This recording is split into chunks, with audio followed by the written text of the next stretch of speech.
ஜனாதிபதிகள், prime ministers, president's, அரபு மன்னர்கள், ஷேக்குகள், அரசுகள், ராணிகள், ராஜாக்கள், இவர்களுடைய குழந்தைகள் இந்த குருகுலத்தில் வந்து படிப்பார்கள்.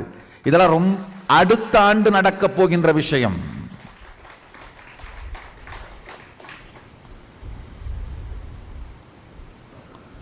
ஏன்னா பணம் வச்சிருக்கிறது, கார் வச்சிருக்கிறது,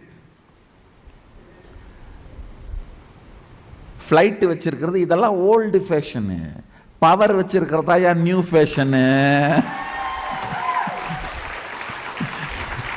இதெல்லாம் நித்யானந்தா வர்றதுக்கு முன்னாடி ஃபேஷனு, 1978க்கு முன்னாடி. இப்போ லேட்டஸ்ட் ஃபேஷன் என்ன? பவர் இருக்கா?